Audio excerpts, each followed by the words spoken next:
So, we're live on Friday's episode. Alrighty. So anyway, today's episode we're going to be talking about this article, New Leaks proclaimed to spoil Margot Robbie's Birds of Prey film, which is a follow-up to the spoiler Reddit post I, of course, talked about in the previous episode. I forget which episode it is, so it's a good episode. Check it out. I basically do a rant about the new Birds of Prey film, how I feel about it, and I am also going to be talking about more about the DC Marvel films, Martin Scorsese's comment about Marvel films, and Black Panther's woke response. So, let's play the intro and let's get the show going, shall we?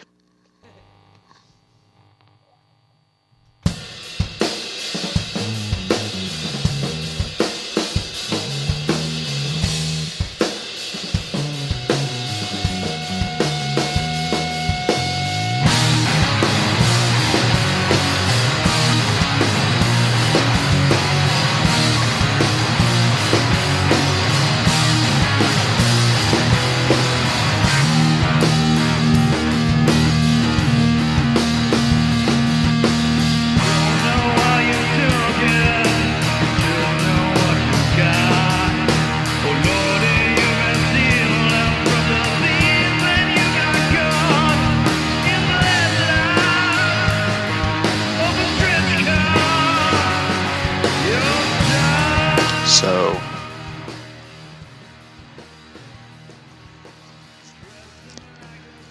Martin Scorsese. My dog's barking, she woke up. So Martin Scorsese did his comment about Marvel movies, saying they're not cinema. And there's been a lot of people who been given their response, such as Mark Ruffalo, who actually is a nice guy, I heard. I know I said like he's kind of a douche, but when it comes to politics, he's kind of a sort of a douche. But I heard he's like a really nice guy. He offers a solution to the industry's Marvel's problem and invites Scorsese to help. Hello. Robert Downey Jr., of course, made his comment, which, which is really cool. But Bruce Campbell rants about Scorsese's Marvel criticism and Captain Marvel emojis. I guess he's just sort of having his fun, but Chadwick Boseman, I guess is his name, says Martin Scorsese's Marvel critique is how he gets his eyes on his film. Now, Black Panther decides to do his woke SJW comment, which is sort of cringy. It's a cringy comment. And this comment is sort of the reason why. I mean, I did yesterday's episode where I talked about how Marvel movie fans, I mean, I wouldn't say the fans, more stains, completely fucked over DC fans who've been waiting for a cinematic universe films.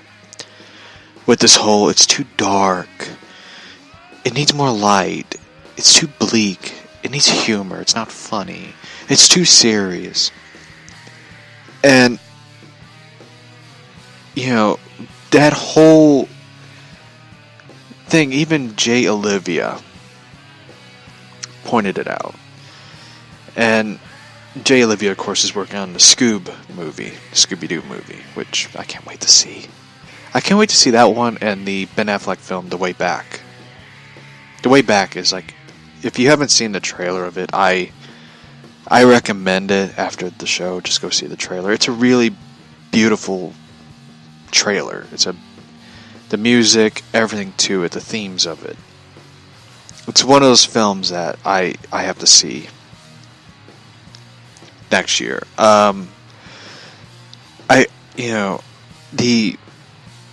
The Marvel movie fans are sort of a plague to comic book cinema.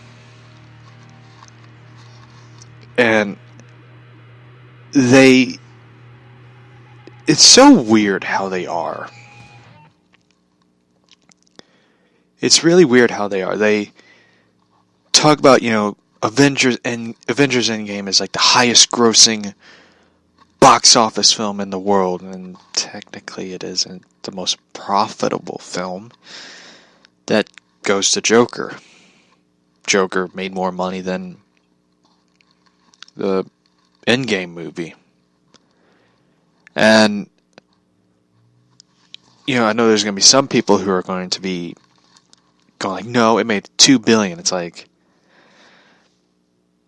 yeah, but it didn't profit as much as Joker did. Joker didn't even have...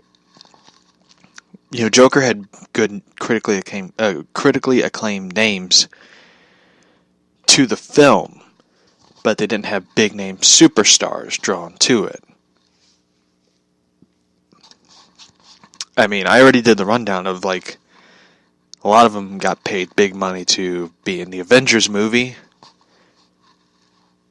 And the budget costs a lot of money to shoot the film, and special effects, CGI, all these things. Joker was like a grounded movie. It's like it's a cross between a Darren Aronofsky and a Chris Nolan type film. Very grounded shooting. Very grounded. It was like, that's the thing I loved about it. It was like a very Taxi Driver-esque type of film. And Scorsese sort of had an involvement in the film because he was originally going to direct it. He had interest in directing it, then he backed out of it because he didn't know how to incorporate Joker into it. Then he was attached as a producer. Then he walked away to do Irishman. And his longtime producing partner took over. So Scorsese sort of had his hand involved in Joker. I mean, they sort of incorporated two of his films, Taxi Driver and the other one. It was a Robert De Niro film. It was about a comedian who goes insane and holds a late night show TV host hostage. And he wants to be on his late show doing his routine. I forget what it's called. It was a good film. De Niro played the comedian who sort of held the TV show host hostage, and we all kind of know what happened to him in Joker. So, anyway, yeah, I mean, that's the thing I liked about the Joker movie. It sort of had that Taxi Driver look to it. It sort of had that Taxi Driver story to it, and Joaquin Phoenix did an amazing job as Joker. It was very hard to watch him in that film because he looked, I don't know what it was. It was something about him. He was just he had this presence. It was sort of hard to look at him because he looked skinny. And it was sort of hard to watch how people interact with him. he was like a ghost in the movie. He was like, you watch him and he's like among these people, and the only people that see him do bad things to him. It's like this type of film. I can't describe it. Like, it's hard to describe that film because it was a really good film watching it, and it was really hard to watch some of the scenes. Because some of the scenes are sort of like, you understand him. Like, you understand Arthur. Like, people look at him and they pick at him. And when he becomes the Joker, he, instead of picking at them, he stabs at them. So, I really like the film. I think it's funny though how Hollywood people sort of reacted to it. Like, they didn't like the film because Joaquin Phoenix is white. And, you know, it was weird. It was weird how people sort of got mad at it. And I would say this, the film sort of changes, it sort of changes the way you look at Joker in a way. But anyway, I did read Detective Comics, a new issue that came out. I really didn't like it. I really didn't like the issue of Detective Comics. It was like the first time I was disappointed with it. Spoiler alert for those who haven't read it. Nora Freeze leaves Victor after they robbed something, and she ends up leaving. And she leaves him because she views him as useless now to her needs. Which, at that point, I'm like, fuck this issue. I'm like, I waited so many fucking years for Victor and Nora to come back, and Nora comes back and she's a bitch. So I'm like, I'm done.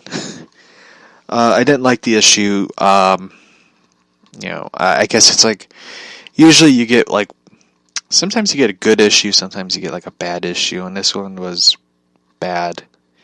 I mean, not Batman 50 bad, but I didn't like it, so.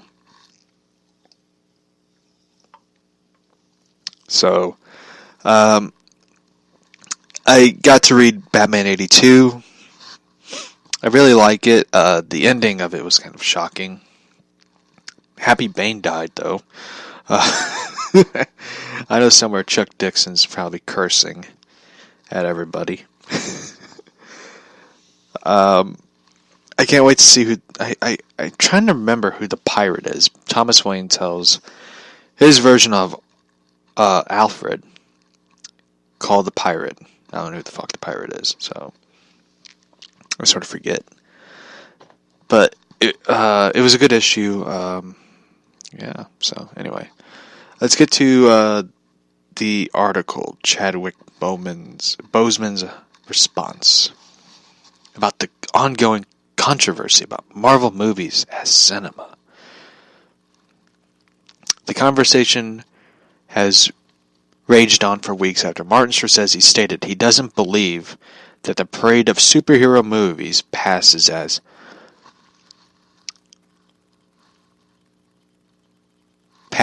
muster as art.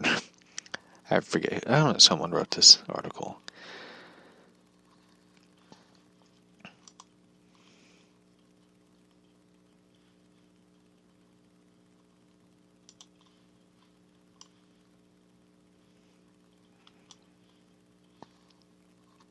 So,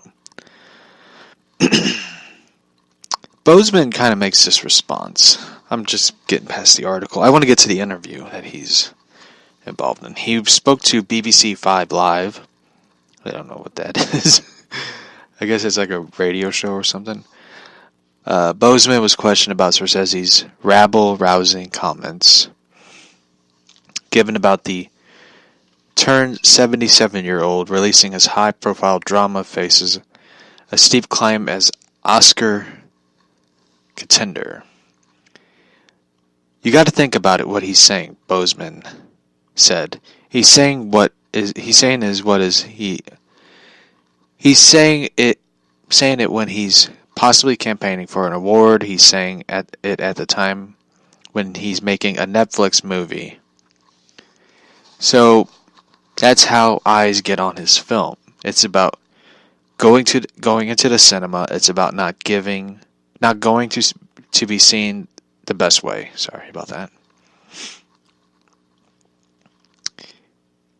So, Martin Scorsese's always been known to release movies in cinema. And this is his very first Netflix film. And mind you, his movie is going into theaters, just very select theaters. So, you gotta look at it this way. He's releasing a movie that is he's releasing a film that is part of the smaller films that get overlooked by big name titles. So, for example, I'm going to use two films, if you don't mind. Little Miss Sunshine, which is a really great independent film. And you look at The Dark Knight. What films are you going to go see? Are you going to go see this art house, small indie film, Little Miss Sunshine? Or are you going to go see The Dark Knight, this big blockbuster budget film? You're going to go with the latter. You're going to go see The Dark Knight over this small art house film. And it's the same way as like if you put The Departed next to Avengers. You got this film with three leads: DiCaprio, Damon, and legendary Jack Nicholson. And you got The Avengers. Sorry about that, my nose kind of stopped up. So if you had to choose, you would go see probably the Avengers film instead of an R-rated crime drama. And I love The Departed. That's a good film, by the way. Matt Damon gets shot in the head by Mark Wahlberg. That is the best part of the film, because Matt Damon's a dick in this film. I mean, if anyone who shoots Jack Nicholson... No, wait, I think it was DiCaprio that shot Nicholson. It was Damon. Damon shot Nicholson. So anyone who shoots Jack Nicholson deserves to get shot in the head by Mark Wahlberg. So, anyway. And he added that Scorsese's comments seemingly to prove that the director hasn't seen Black Panther, while Boseman believes he carries emotional weight the director is looking for. So he accuses Martin Scorsese of not seeing Black Panther. And mind you, I've seen Black Panther. I seen it in theaters. I bought my ticket. I wasn't really excited to go see it, but I seen it. It's basically what Scorsese says. It's a popcorn flick.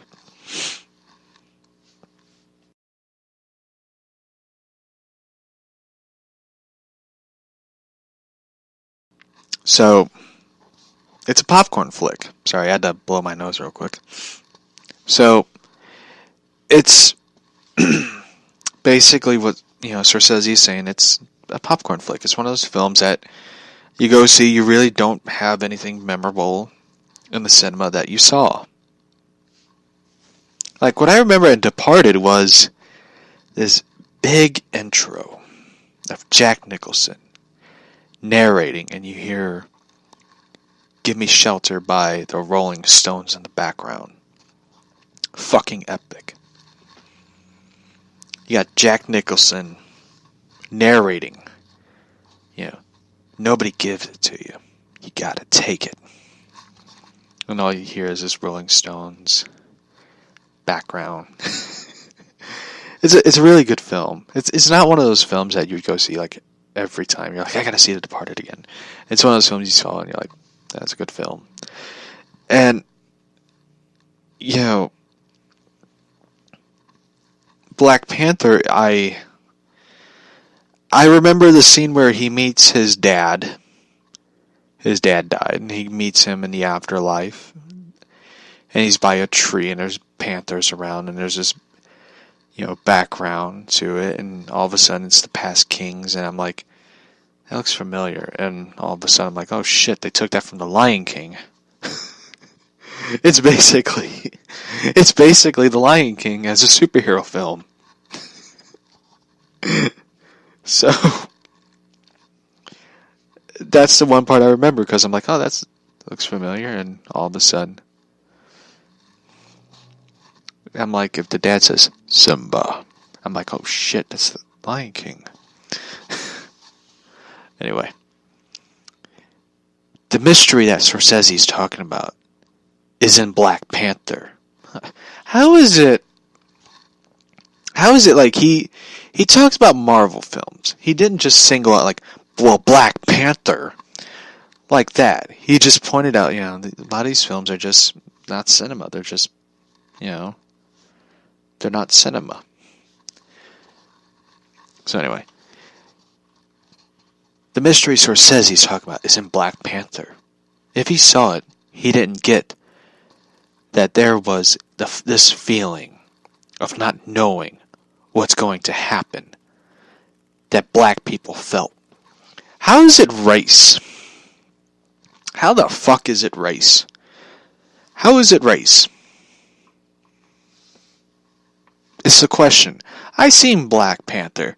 There was more white people in the theater. I mean, there was 2 black people who saw it, but the majority who was in the theater that I was in were white people.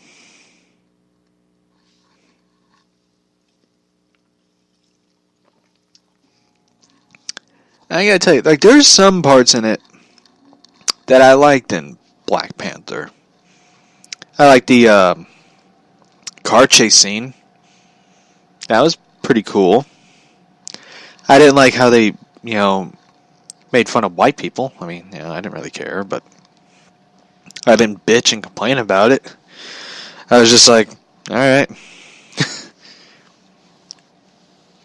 But there was no feeling. I didn't feel anything when I saw the film.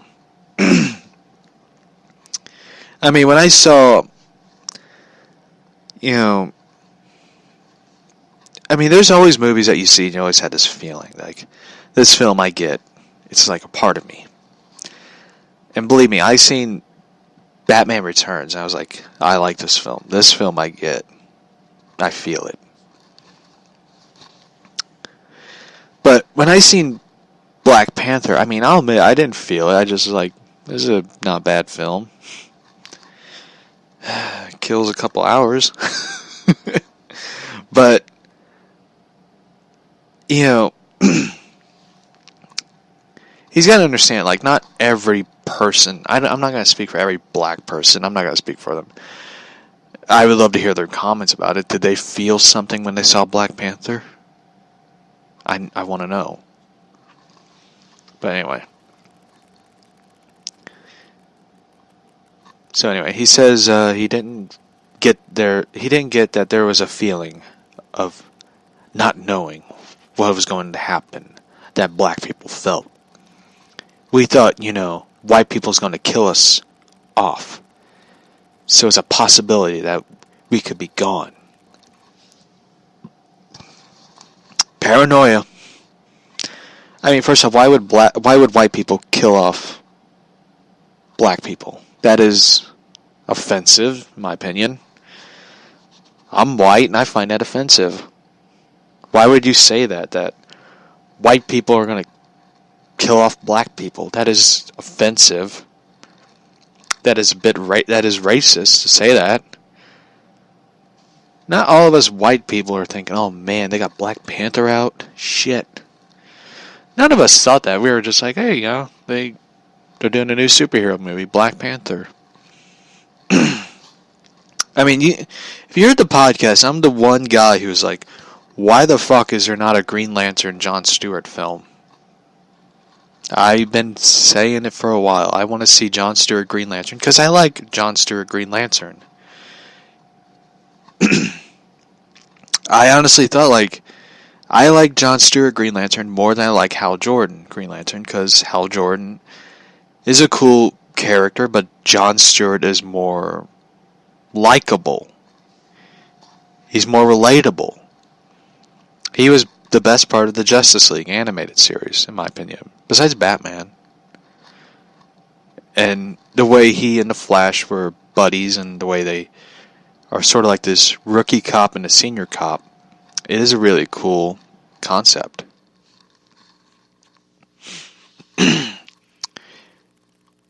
He said, Boseman states, "We felt that angst. We felt that thing that you would feel from cinema when we watched it. That culture. Maybe it's generational." What the fuck is he saying? I mean, I'm sorry. I don't get what the fuck he just said. I mean, here's the thing. Black Panther is a basic, boring film. I'm sorry. It is a boring, basic film. There's nothing memorable in that film. Nothing memorable. I mean, his first appearance in Civil War. Yeah. But the one who stole it was Spider-Man. Spider-Man was talked about like, holy shit, Spider-Man is in the MCU. That is the talked about part of Civil War. I mean, my favorite part of Civil War was the fight scene between Peter Parker and Captain America. That was my favorite part. And I really thought that was a great part in that film. Now, do I agree with everything that Boseman said about Scorsese? No. I mean, he brings race into it. What does Martin Scorsese's race have to do with anything? I mean, little does he know that Black Panther was created by Jewish men. And a lot of his great stories were written mostly by white men. And, you know. So there isn't really anything he could really say about it. Like, I mean, Martin Scorsese just said his piece. And there's been a lot of, you know, other MCU actors, you know, being respectful, given their response. I mean, I don't understand why Francis Ford Coppola had to get involved. Francis Ford Coppola hasn't done a good film since Godfather 2. So, I agree with Scorsese's comments that unfortunately a lot of Marvel films are not cinema. They're the same films. Same formula. So, I don't like what Boseman stated, bringing race into it. It's kind of the stupidest thing. It's like a cop-out. Like, shit, I cannot come up with anything in defense. Races. That's it. That's all you come up with. So, anyway. From one film of a shitty formula to one film that's going to give me a headache. New leaks proclaimed to spoil Margot Robbie's Birds of Prey movie. So, I did read the plot outlines of the DC leaks of the Birds of Prey film. Now,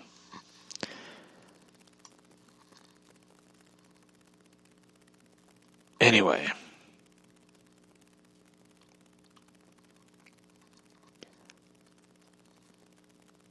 so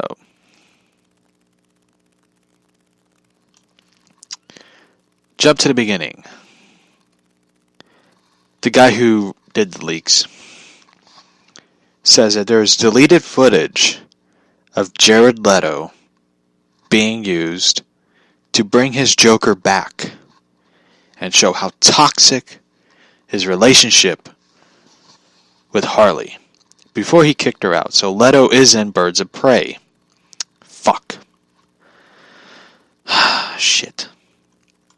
We all thought we'd be done with this dude. We all thought he's dead, he's gone. Apparently, they're bringing his asshole back.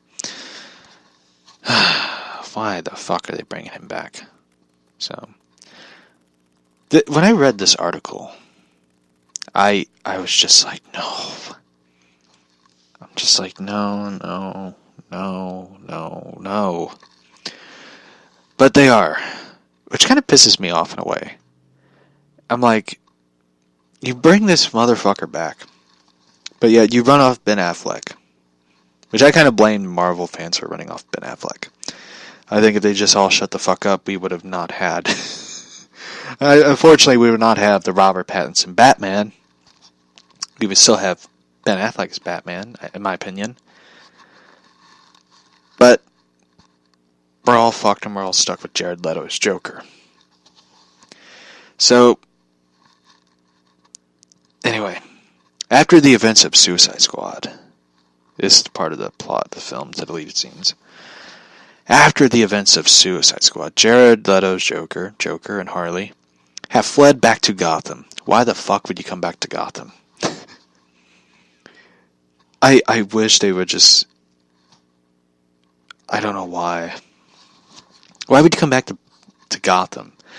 But I guess their point is, you know, they feel safe in Gotham since Ben Affleck's Batman, is dead or gone, vanished, gone, whatever.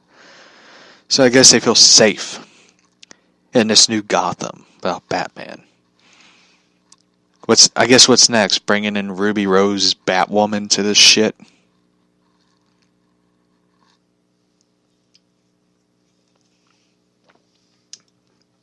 So anyway,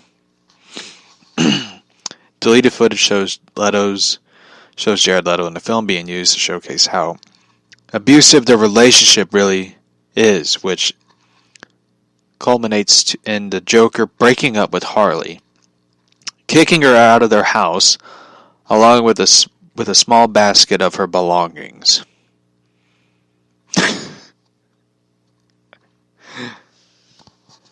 I sometimes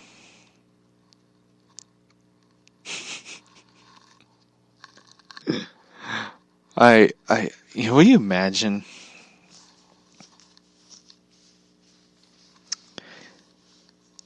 this film's gonna suck. I kind of want to see this scene. I kind of want to see. I actually want to see this scene in the theaters with the fuckers I had to see Suicide Squad with. I kind of want to see that. I kind of want to see it. I just want to sit there and just be like, wow.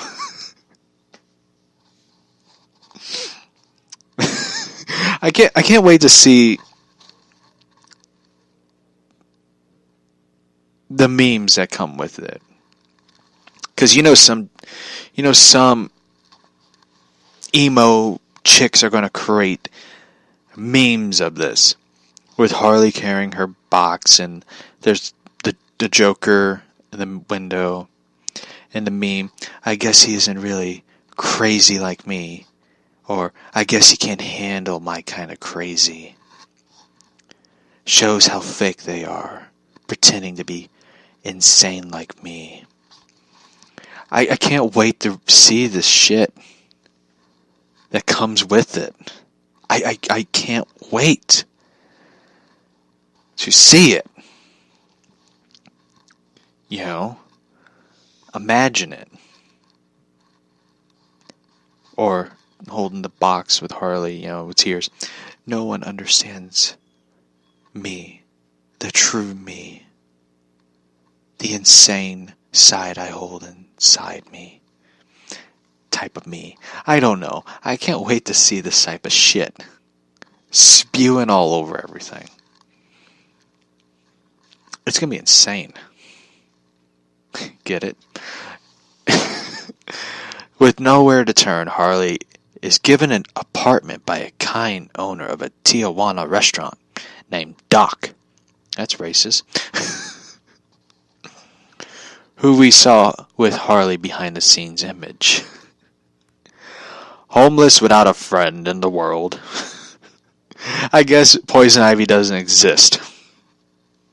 I want to see that.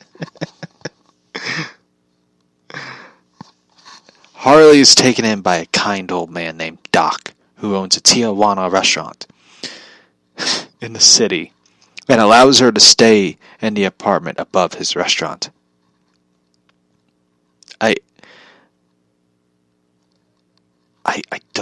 don't understand this film. She meets Black Mask, Ewan McGregor. I honestly don't look forward to seeing his Obi-Wan Kenobi series. I heard somebody told me, like, you know, they got the Obi-Wan series coming on Disney Plus. I don't look forward to it. I'm sorry. I really don't. I know there's some people who are going to look forward to it. I happen not to be one of them. You know, even though they're going to have old Ewan McGregor in it. But going, let's see, she meets Black Mask, a.k.a. Roman, by going to the club to take her mind off of things, while in one of his clubs she meets Diana Lance, the in-house singer who is looking for a purpose in life.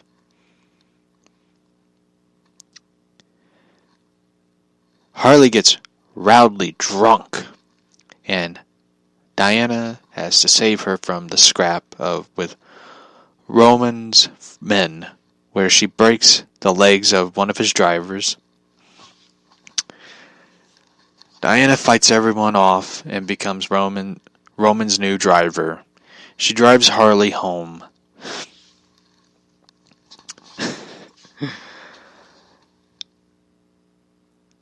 And after that, Harley vows to start over. She cuts her hair and adopts a hyena she names Bruce Wayne.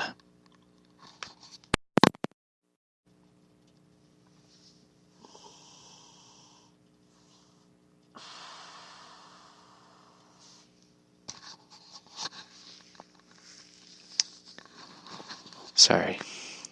I hate this fucking film already.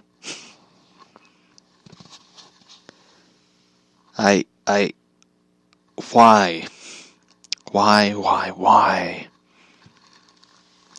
Why? I hate this film.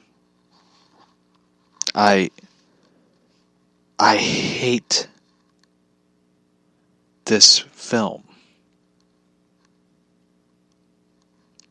It's bad enough. I'm going to do my rant. I feel it. I feel it in my bones. I have to do it. I have to do this rant. It's bad enough DCEU takes away a good actor playing Batman. And I'm not saying Robert Pattinson's a bad actor. He's a good actor. I look forward to seeing The Lighthouse. I like some of his indie films.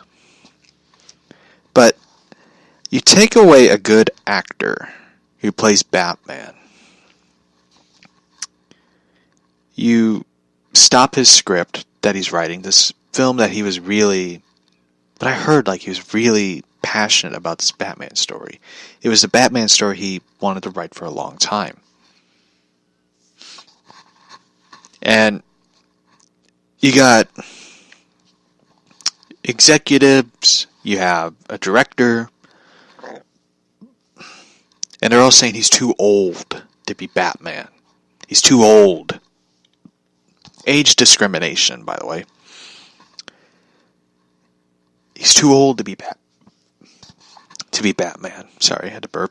I got so angry I had to burp. You take away this Batman film. I really wanted to see, like, all the villains, all the rogues were going to be in it. They were going to be in Arkham Asylum. there's going to be this murder mystery, the darkest Batman film ever made. And I look forward to seeing Pattinson's Batman. I do. I really do. But I wanted to see Affleck's Batman. After seeing Dawn of Justice, I was like, I can't wait to see what he does with Batman. Then Justice League. You ruined it. But you drive away every director, every actor, basically. You drove away Joe Manganiello, who I looked forward to seeing him play Deathstroke. But instead, his only one-off appearance in the DC films is a fucking cameo. And that was it. You couldn't even bring him into Suicide Squad. Instead, you had to... I don't know what the fuck they're doing in Suicide Squad, to be quite honest. But you drove away Will Smith. You drove away Henry Cavill. You wouldn't even give him a fucking Superman sequel that we all been wanting. You couldn't even give us a Green Lantern film. Instead, you had to... We're doing it for HBO Max with Greg Berlanti. Nobody asked for it. We wanted a Green Lantern movie. I wanted to see Hal Jordan, Kyle Rayner, Guy Gardner, Jon Stewart, Kilowog. That's what I wanted to fucking see. But instead, you're getting a TV show. And you make this film. This film. And I already hate it. I haven't seen the film. I read the plot line so far and I hate it. I don't like it.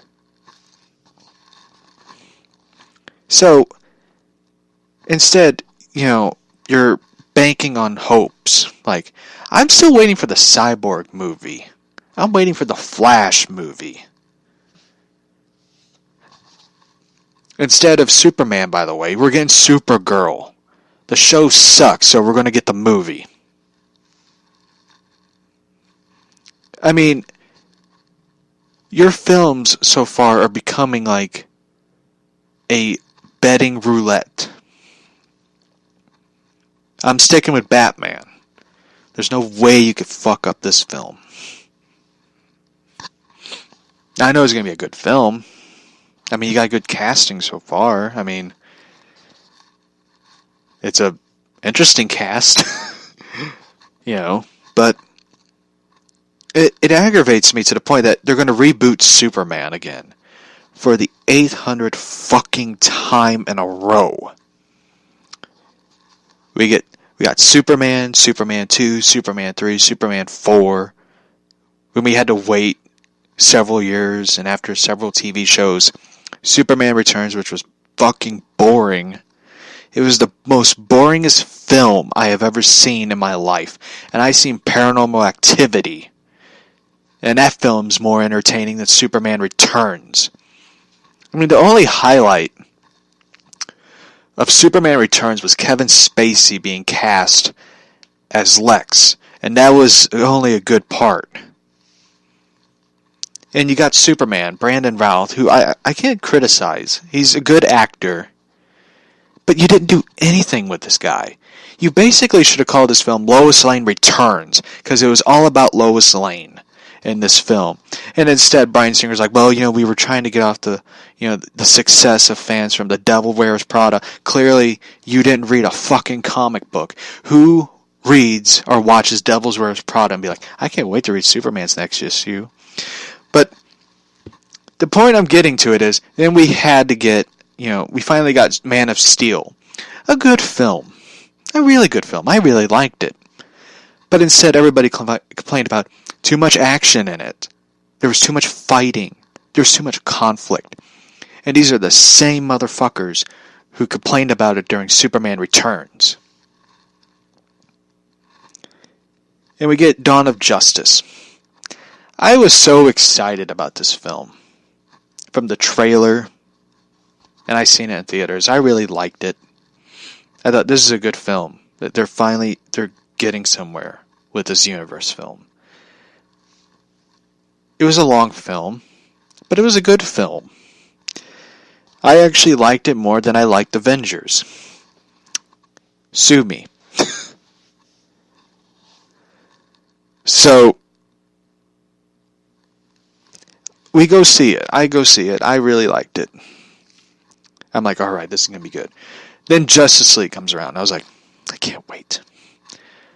All of a sudden, the entire MCU fans, somehow, some way, who bitched, complained, whined, and griped about, I'm not going to go see this DC film. These DC films are so awful. It's like, you know what? Nobody fucking asked you people to go see it. So, they fuck up the entire Justice League film. They cut every film out. They give Joss Whedon $100 million to reshoot some of the scenes. And some of the scenes made no sense. I don't know how in the hell did they do these films. I mean, you made Superman in the beginning of the film look like Bizarro. You add extra weight to his face because, you know, they had to CGI the mustache. Apparently they couldn't afford good CGI people. And of course, what do you expect? It's the guy who did Avengers. So they end up doing that. Then they do Suicide Squad. Yeah, it's a story of its own. I already did it, and I already told it. But I will admit the soundtrack to the movie was pretty good. I will admit to that. So anyway, now we're here. You name the hyena Bruce Wayne.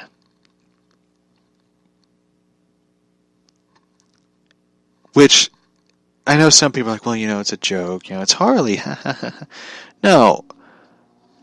You people don't look at it the way I look at it. I wanted to see an older Batman film.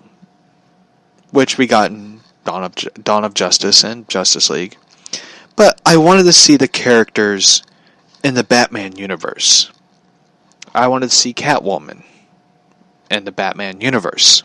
Which they did. Catwoman appears in scenes in Dawn of Justice. But I'm excited to see the Batman film. Zoe Kravitz is going to do a great job as Catwoman. Not like my Catwoman, but anyway. I am just aggravated with this whole thing. I don't know which universe they are in. I don't know if they're in the same universe as Robert Pattinson's Batman. Are they in still the DC Extended Universe and Ben Affleck's Batman Bruce Wayne is dead?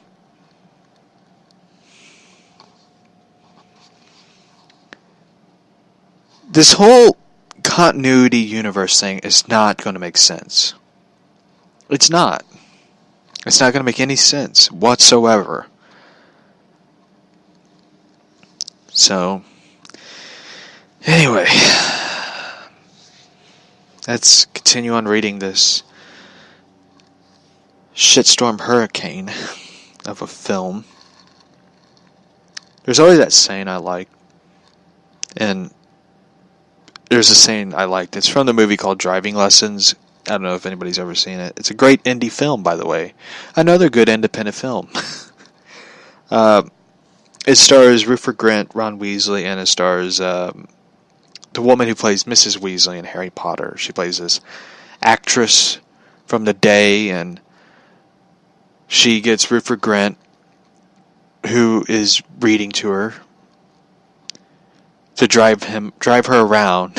He doesn't have a license or a permit to drive, so they end up driving these back roads and going from different villages to. She does her performance and meets fans and all that. It's a good film. It's a beautifully made film. It's like the British version of Driving Miss Daisy. So, in the film, She leaves a letter to Rupert Grint, which is, if shit hits the fan, get a tent.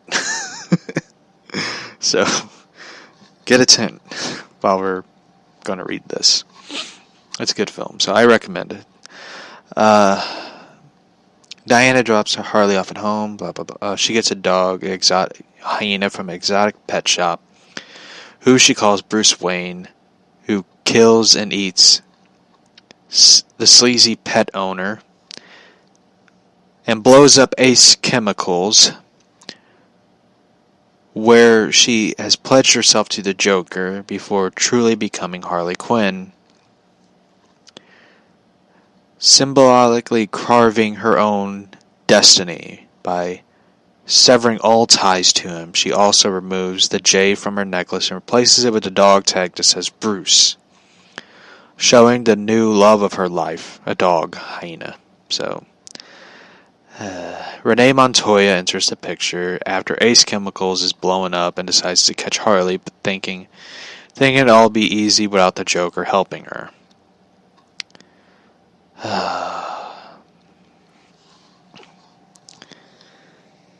So,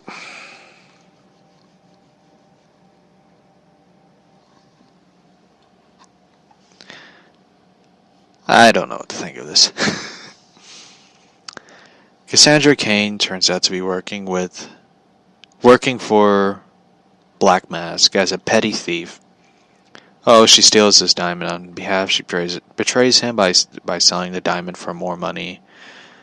Diana and Zsasz are sent after her. Blah blah blah. So there is a diamond.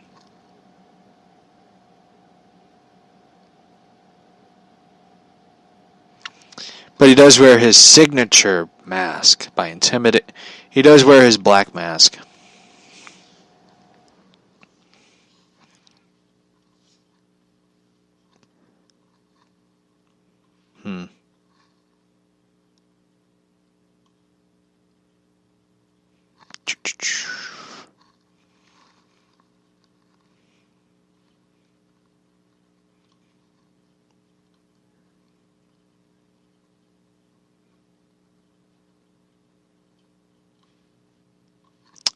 So here's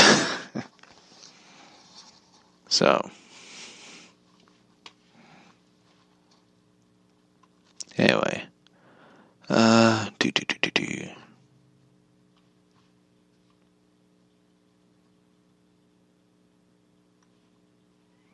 They do kill Victor Zsasz in the film.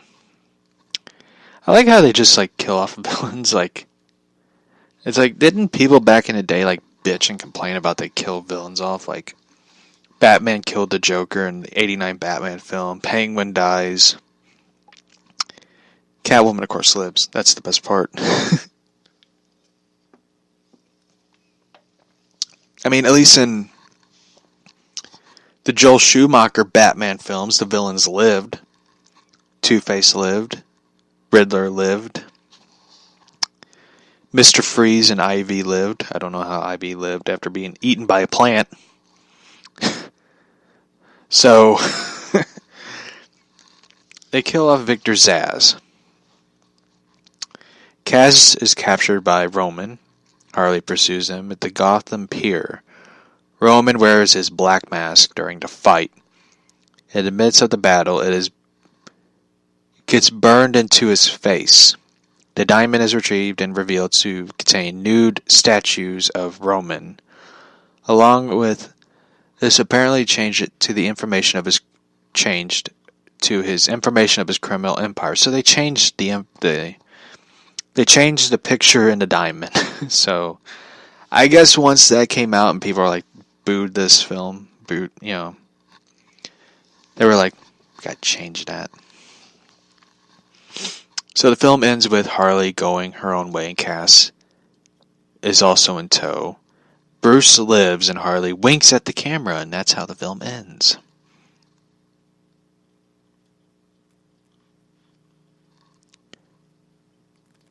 The film ends with Harley and Cassandra Cain, calling the birds of prey losers.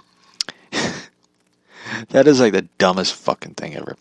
Refusing to further team up, they drive off into the sunset together. Harley's hyena in a necklace.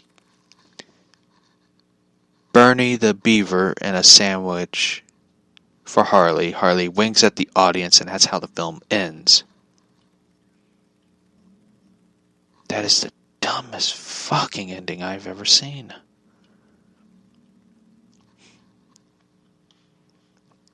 I hope they don't ever do a Birds of Prey film.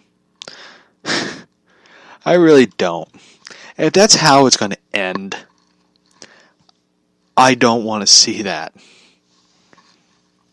I don't want to see that. I'd rather read a comic book than,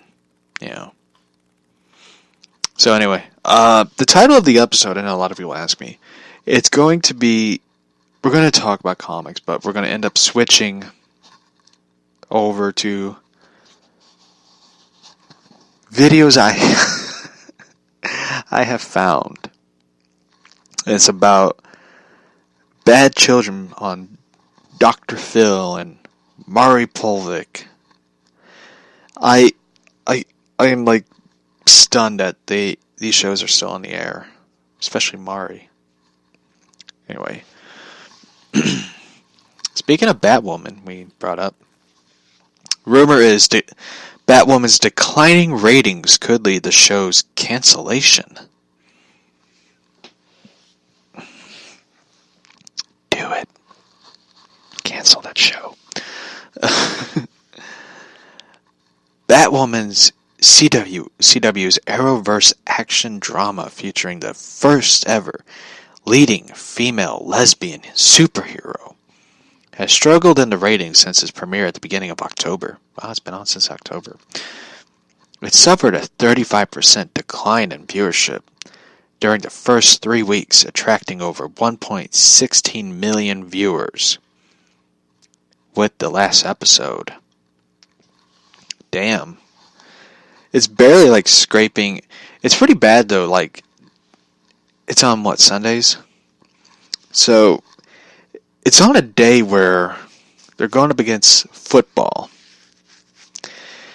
And, I mean, they even, like, WWE is drawing higher ratings than Batwoman. And WWE is pure shit nowadays. There's like nothing good on. But anyway, unable to draw a loyal audience. See right there? Loyal audience. I thought all the lesbians would be watching. But I guess they're watching football. I can't believe I said that. Like, I thought everybody who's like woke would be watching this. But apparently they're not. There's always that saying, once you go woke, then you go broke. And Batwoman's going right towards the end of being broke. Now, the story, like the entire story, like throughout this entire Batwoman season, was like a million ways to bury Batman. Like, Cassandra Cain going like, Batman left Gotham just like when he left my family. It's like, well, your family's not his problem. I know I sound like an asshole for saying that, but your family is not his problem. And the whole point of it, like, he fires a grapple gun thing into the car and then fires it into the bridge to hold the car up, and apparently the cable snapped and the car goes over, which I threw the flag down on bullshit, because I gotta make that in a shirt. I throw the flag down on bullshit. That'd be a good shirt, by the way. I gotta make that. Note to self, make merch. So, when I saw that, I was just like, there's no way that would be a fuck up in Batman. There's no way, because when Batman is smart, he's smart. And he would know where to fire a grapple gun hook into something to keep the car from tipping over to the point. And it didn't help much when Kate Kane's got her fat ass out of the car and all of a sudden the car goes over the bridge. I mean, it's kind of her fault. She should have kept her fat ass in the car. But apparently no. She had to get out and go after Batman, and car goes over. So it's kind of her fault. It is really her fault. Imagine Batman saying that, "I told you to leave your fat ass in the car."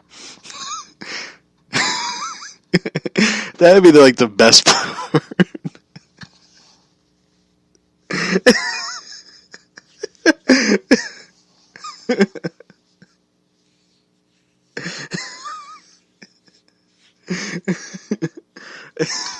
I'm sorry, that's just, oh shit.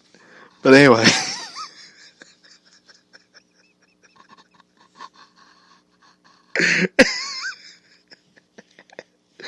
Oh shit. So anyway, but she didn't. She just, she Batman went after Joker. That's what you heard, and apparently Batman is gone from Gotham. Which there's no way Batman would just up and leave. There's no point where he's just like, "I'm going home," and he just ups and leave. And it's like, there's no Alfred, and there's apparently everyone left with him, like Two-Face, Penguin, Catwoman, Harley. Joker apparently is the only one who just stays. So that's what happened. So anyway, let's get to the article. Unable to draw a loyal audience, the show is rumored to be circling the drain of cancellation. Sources in the know and close to we got this covered. Batwoman, according to the source, is close to being axed, but the executives may still give it a full season, or even one more, to right the ship.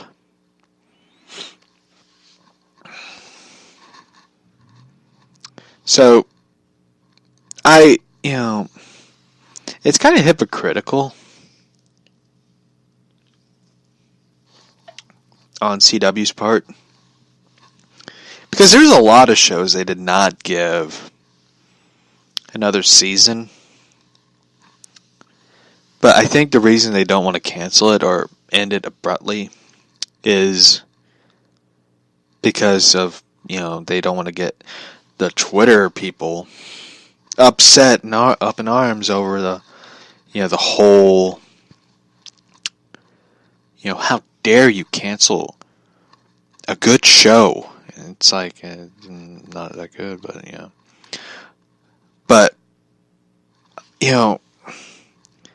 it's weird though how they will, ride this ship out. I think the reason they want to ride out this entire show is because they kind of got screwed.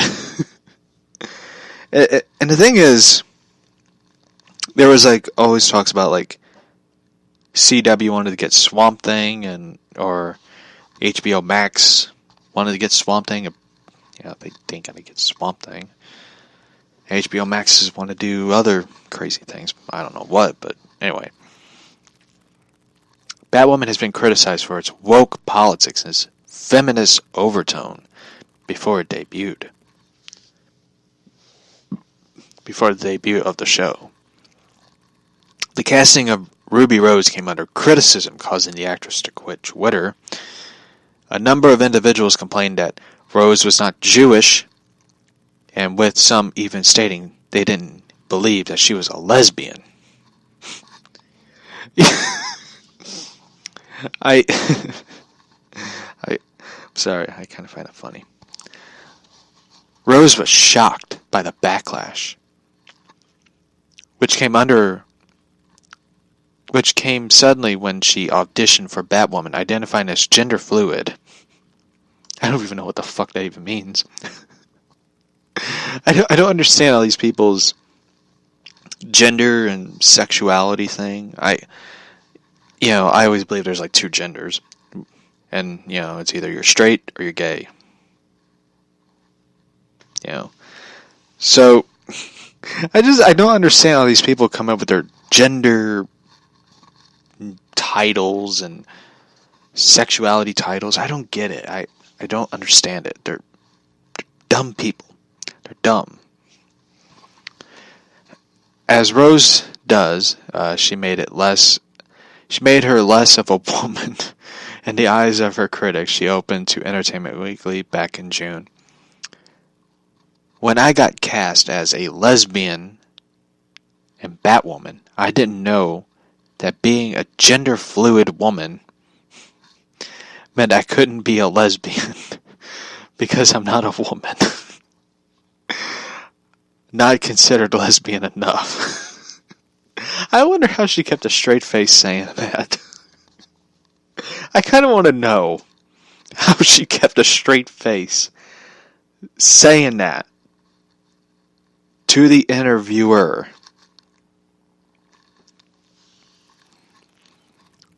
When the Time is critical, Rotten Tomatoes user tanked the audience score to rock bottom 11%. They lambast the show for its writing, identity politics, and bad presentation.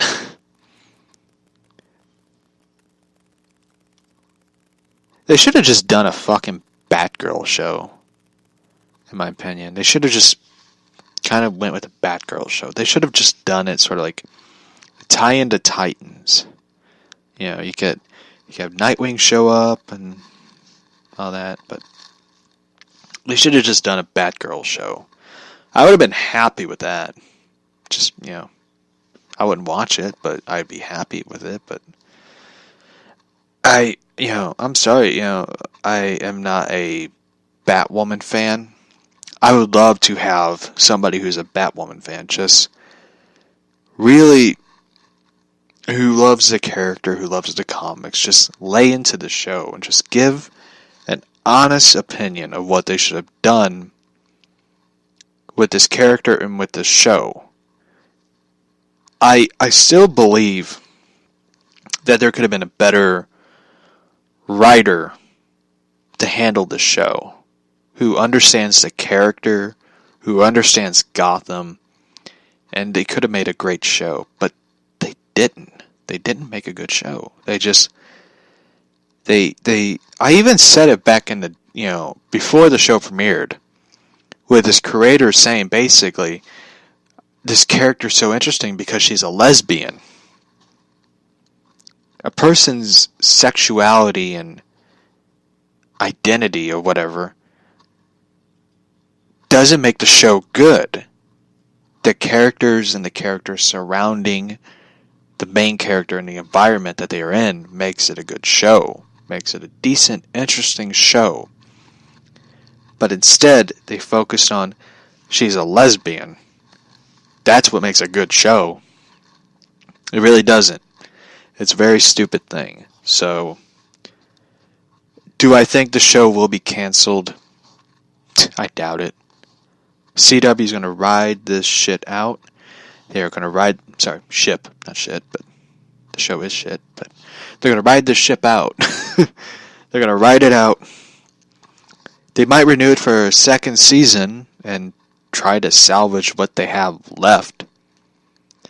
So, anyway, we're going to take a quick break and we will be back with Problem Kids on Mari and Dr. Phil. So, let's play this song. This is a song called Save My Soul by Blues Saraceno.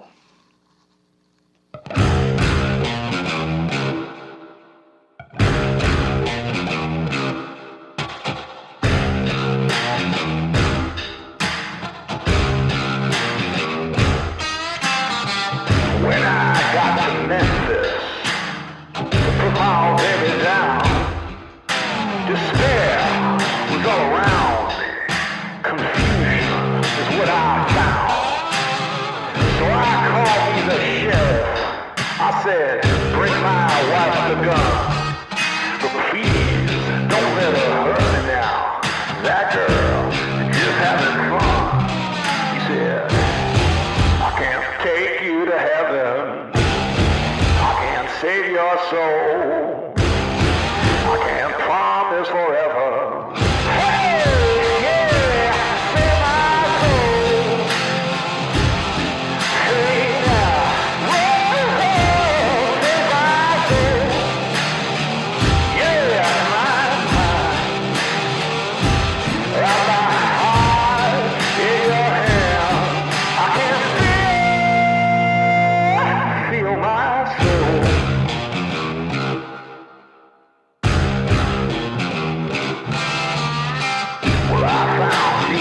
doctor. Give me what I need. Paranoia has surrounded me. Smoking fire is what I see. So he handed me a Bible to take my last stand. But the devil, he don't ignore me. While the doctor's on cage. He said, I can't take you to heaven. I can't save your soul. I can't promise forever. Hey, yeah, save my soul. Whoa, save my soul. Got my heart in your hand. I can't feel my soul. So, we're back. The funniest thing about daytime shows here in the good old US of A is how how awful they are. Now, hello. I can feel and you can feel my soul. I like that song, by the way. It's from a show called The Men Who Built America, which was on history. It was like a documentary. It was about yeah. And it was about different people. It was about Henry Ford, J.P. Morgan, it had a bit of Nikola Tesla and Edison. It was a really good show. It was about how they built America and created the things that we all have. It was a really good show. It was like 4 episodes. It was a huge, it was like a long documentary. And I really enjoyed it. You know, they had Vanderbilt, Rockefeller, Carnegie, Morgan, and Ford. The 4 men who built America. And it was a really good show. If you're like me, who are like in this history, who just loves history, it is such an interesting thing. And one thing I really enjoyed was discovering who my great grandfather was. And, you know, discovering that he was, you know, a former governor, senator, a general of the Confederate Army. It was such a fascinating thing, discovering and finding out he was, you know, inspecting, you know, interiors of Fort Sumter on April 10th, 1861. Like, finding out that was so awesome. And, you know, it was... And discovering many things about him was such an amazing thing. You know, and a lot of people, of course, you know, would be like, you know, how dare, you know, he's a senator and his father, you know, his father died in 1858 and the son inheriting a vast fortune of money, his plantations, and he had slaves, which a lot of people are going to throw up, you know, red flags and be like, racist. It's like, you know, here's the thing about it, like, it's kind of funny though, a lot of people would probably say that, like, you know, he had slaves, you know. It's like, well, first off, I don't have the fortune I don't have his money that he has, and I don't have his land. But I will admit one thing about my great-great-grandfather is he had a nice fucking house. He had a nice house. He had like a really, nice house he grew up in. But it was really cool though, like discovering things about him. Like he's in novels, like he was part in the trilogy The North and the South. He was in Gone with the Wind. He was in the novel, which was really cool. I really like that. And he was in the Harper Lee's second novel, Set of Watchmen. He's mentioned in Chapter 14, Section 5. So, yeah. Anyway, but he had a lot of kids. He had a lot of kids. A lot. Which surprised me. Which leads into this next thing. But I will point out one thing that is really cool. His niece.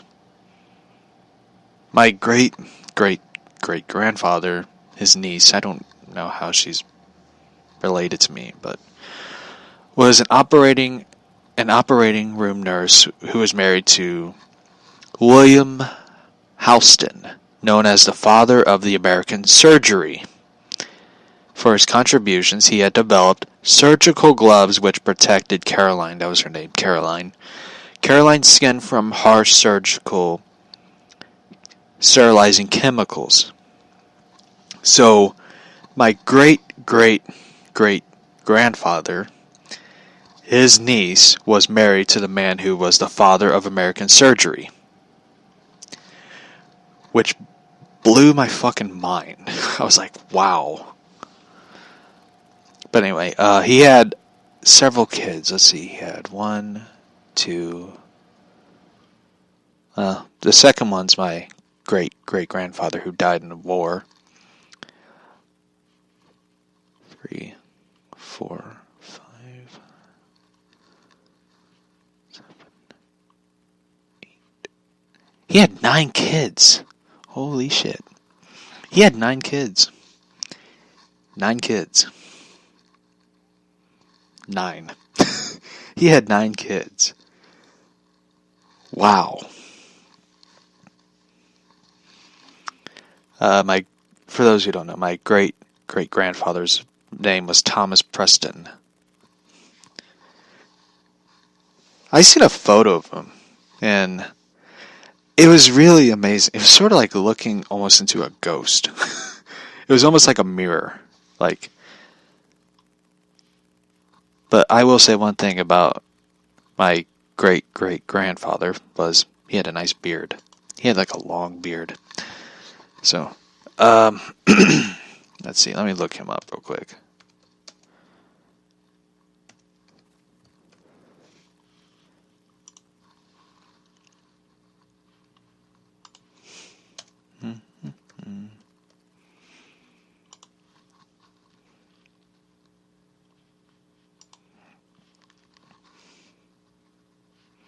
Here he is. Wow, man, that is scary.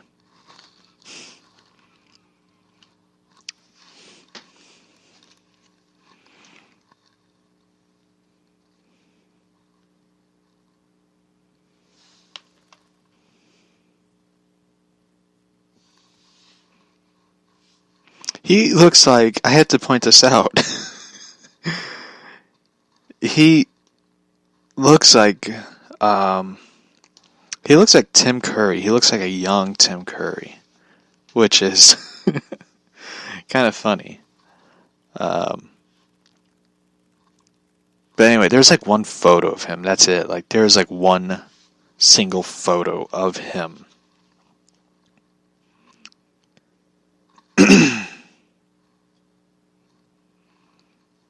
There's like one photo of him alive, because he was very, I don't know what it was. I guess he was very, like me, very photogenic. I guess that's what the word is. Like, he doesn't like his photo being taken. But anyway, 9 kids, and we're going to lead into this interesting story. Like, one thing I noticed about your beard is nicer. Thank you, love. Is the way people put their kids on there on TV. Like, if you have a problem child, I don't know about my great grandfather. He had 9 kids. That is amazing, though. He had 9 kids. But anyway, if you have a problem with your kid, instead of taking your kid to a psychiatrist, a therapist, or the old school way is whipping your kid's ass, but I guess the main solution is taking him to Maury and having Maury Povich, of all people, deal with it. And I seen this video, and the thing is,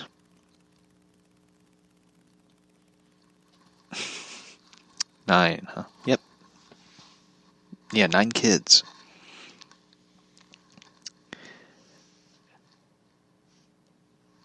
Maury Povich. We're gonna play this Maury clip.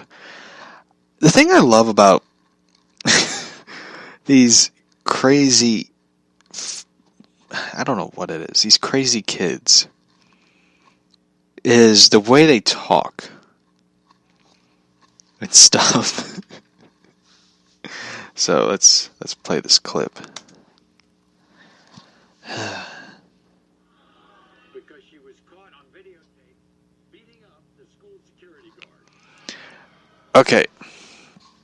So this girl who's 13, her mother, Lietta, takes her daughter to Maury because there's a video of her beating up a school security guard. And the way you see guards today, like, beat up kids trying to start a fight with guards, and the guards drop them to the ground. You kind of, I don't want to sound like a jerk, but you really can't, I wouldn't say blame them. Because I've seen kids today are fucking assholes. Kids today are just straight up assholes that they,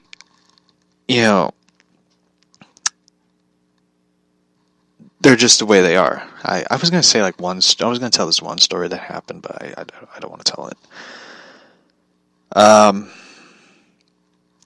Involving my sister's ex-husband getting attacked by my niece's husband and his 16-year-old friends. Because my niece's husband is a fucking coward who can't fight his own fights, but instead has to have 16-year-olds do the fighting for him. What a pussy. But anyway. So, kids today, there is no discipline. You can't discipline your kids because it's considered abuse. But, you know what? Take them to Maury. That's fine. So, let's play this. The woman is crying.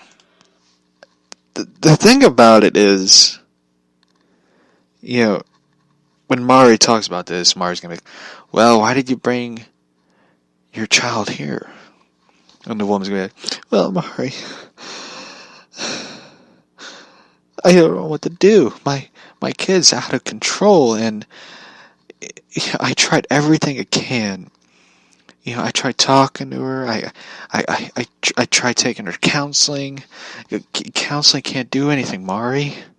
They can't do anything. So I had no choice but to bring her here. I'm trying to be a good mother, Maury. And that's how it's going to be. I clearly watched a lot of these shows. It is just ridiculous.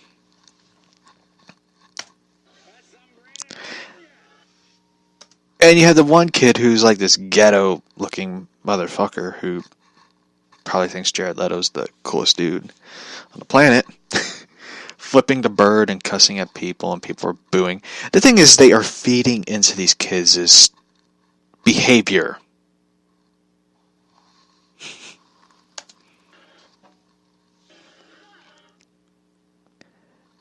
One thing, I look at these kids, and Mari's like encouraging them. He's like laughing.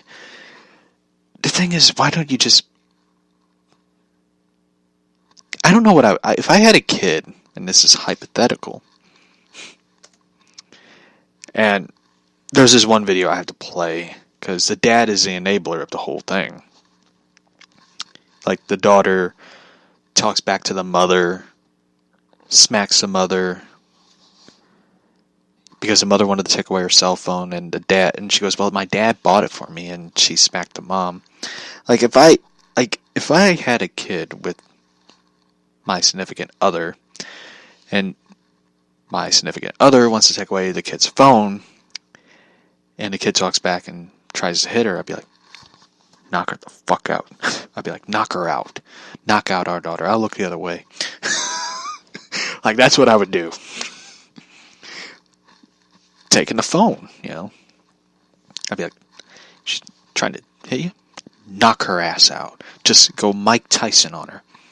Bam! That's how you do it. I'm not saying hit your kid. No, don't hit your kid. That's not what I'm saying. I'm just saying, like, kids today are just out of control. They're out of control. And Mari's not helping. Neither is Dr. Phil with his, catch me outside. How about that? I bet that's forever Dr. Phil's mind. My name is Chanel. I'm an educator and I do what I want to do. I don't care. She sounds like Cartman. Let me play that. Let me play that from the beginning. Here it is. At 13. My name is Chanel. I'm an educator and I do what I want to do. I don't care if I'm 13. I smoke weed. I drink. I do what I want. But This is like every kid in the beginning of the show. Well, I smoke weed and, I have sex and I drink and whatever. I do what I want. That's pretty much how every kid is. That is pretty much what every kid does.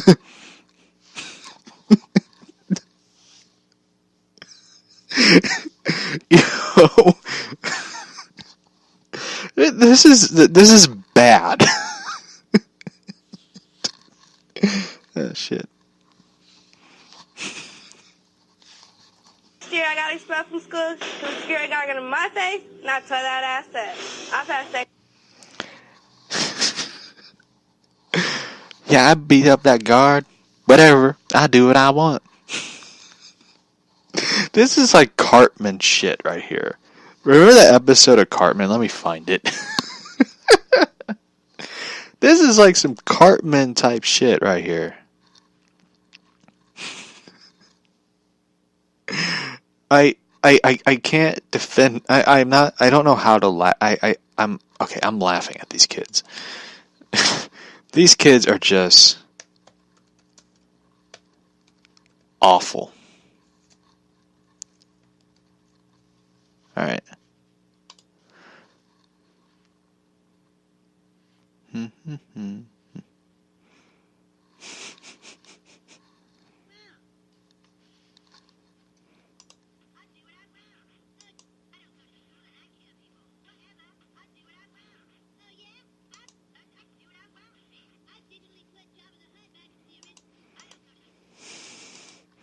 All right, here it is. Right here. I don't go to school and I kill people. Whatever. I do what I want. Oh, yeah? I run with 12 gangs, and we only commit hate crimes. I'll do what I want. I slaughtered 5 baby seals with my bare hands. I'll do what I want. Yeah, I use drugs. I can do what I want, bitch. I digitally put Jabba the Hutt back into the original Star Wars movie. I'll do what I want. This is like the craziest stuff. And the thing is, And the thing is,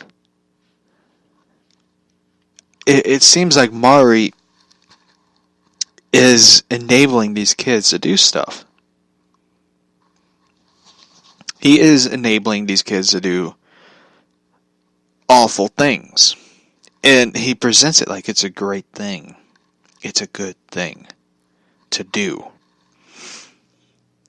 And this is just dumb. So let's play this video, shall we? Mom, I'm sick of you telling me no. I'm gonna do what I want, so just back off. Okay. First off, if I ever said that to my mom, I would not be here. Back up, I'm gonna do what I want. Shut up, I'll do what I want. I wouldn't be here right now. I'd be 6 feet under, or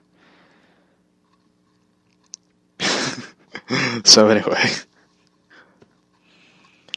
The thing is, this type of culture, this environment, is encouraging kids to do what they want.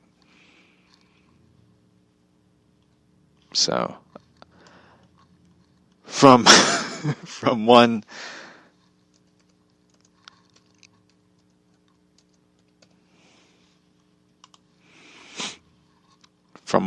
stupidity to the other,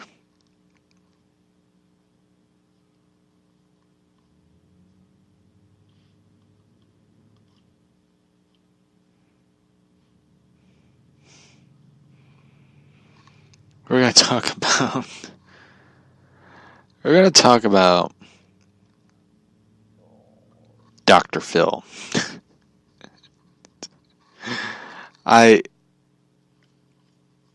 seen a lot of dumb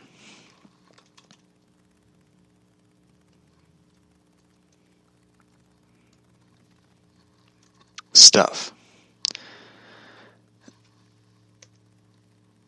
And there's one video that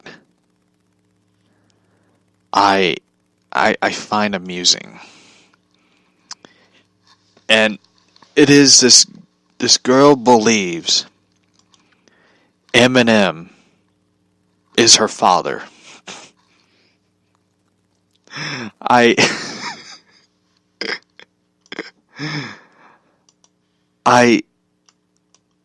found this video and I just laughed at this entire video. And it is unbelievable how people are, believe in this fantasy. So let's play this video and laugh at this poor confused kid.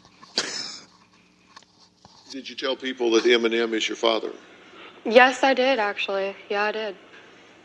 Is he your father? I am not sure. My mom has pictures of a guy that looks just like Eminem. Like, I'm not even kidding. Looks just like him, and I'm sitting on his lap and everything. No.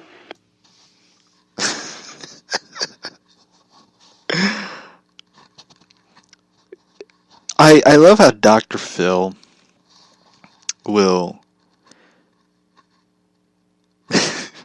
just sit there and not laugh. So you believe that Eminem's your father? And I can't do the Dr. Phil accent. I know I did the Corey Feldman one yesterday. Yeah, man, we got all these, we have the angels for performing music.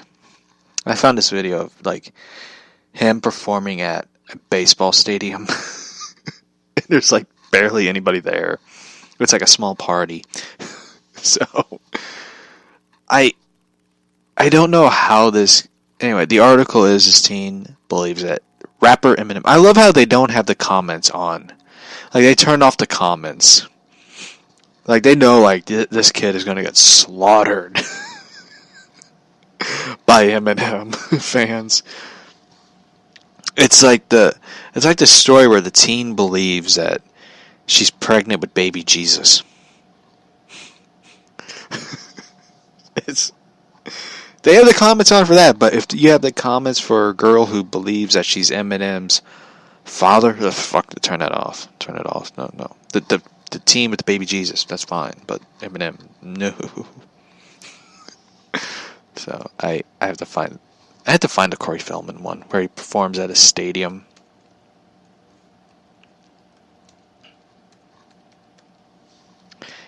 His baseball game performance. There is like a small crowd of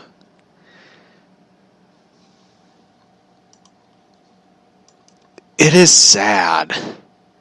It is sad. There is like him, a backup singer, DJ, and a guitarist. And there's like, let's see, there's 1, 2, 3, 4, 5, 6, 7, 8, 9, 10, 11, 12, 13, 14, 15 people. Oh, wait, 16, 17 people. Wait, 18 right there. 18 people, looks like. Corey Feldman plays at the State College Spikes. He's dancing.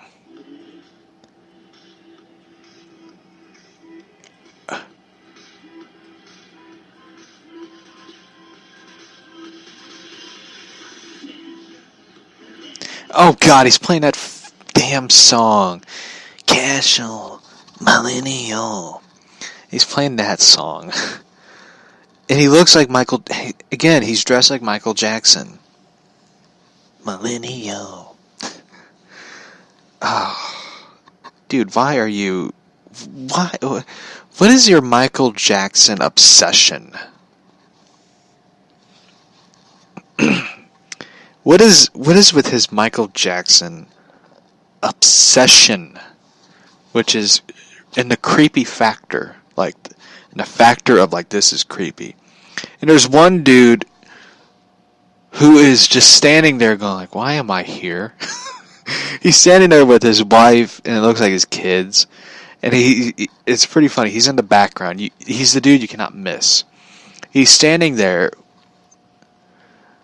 Looks like he's wearing a NASCAR shirt. And he's like, this is awkward. And he's mostly looking at the blonde DJ backup singer.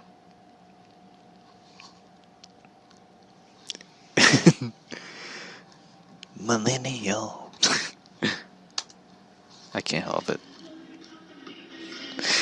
And you have the security guard who is laughing. He is like laughing. I think he's like, he works for the college and he's like, he looks over at Corey Feldman and he starts laughing. And you really can't blame him.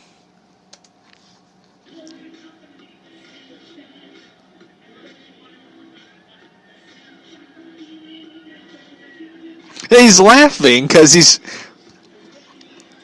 he's like, why am I here? He says something, I can't hear him what he's saying, but I have to know what he's saying. Hopefully someone in the comments will say what he's saying. Is this part of a stadium tour? He gets caught up in some chords. Oh, he gets caught up in chords. I gotta see that. I heard Corey say it makes him mad when people leave comments saying the wrong Corey died. Oh my God. This is just awful. He wants a tour with this crap. This is really sad. Cringe, including, excuse me, while I plunge an ice pick into my eyes and ears overhearing the song. The guy's face at 20, cracking up laughing soon as Corey sings the first words. He tries to play it off. And there's the other guy in the face. But his face says everything. Cracking up too. You can tell this is such a joke. I can't believe it's real.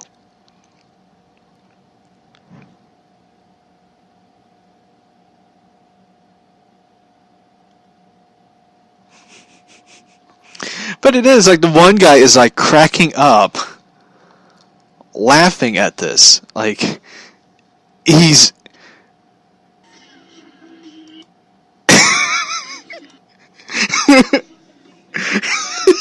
he's like laughing like I don't get this. If he ever performs in the Show Me State, I have to buy I had to buy a camera. I have to buy a camcorder. I have to get 2 tickets, and I have to record my dad while he's seeing this. I have to. I have to know if Corey Feldman's going to go on tour, because I have to record my dad's reaction to watching this. I'm sure he would love it. He has good taste in music. I mean, let's see. Corey Feldman. See if he has a website. Oh, he does. CoreyFeldman.net. I don't know if it's a legit website.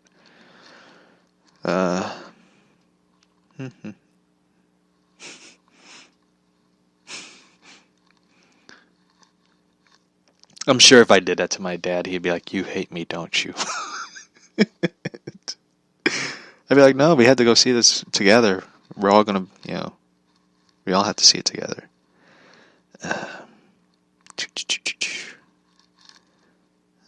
Damn, he doesn't have a tour.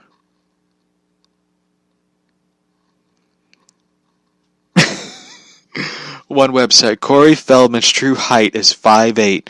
Wikipedia can we get this true update? Wikipedia needs to update inaccurate information about Corey Feldman. Corey Feldman's true height is 5'8". Corey Feldman is not 5'3" or 5'5". That motherfucker is short. Okay? Like, he is short. I don't care if he's wearing boots. I wouldn't do that to my dad. I wouldn't take him to this concert. I will play this music video. Casual Millennial. I will play that for him. I have to play it for him. Because I know I'm not going to do it now or tomorrow or the day after tomorrow. He's not feeling too good. He has the same thing I have, allergies. So I wouldn't do that to him. So maybe next week.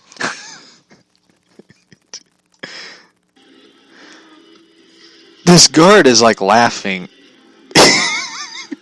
He's sitting there at the edge of the stage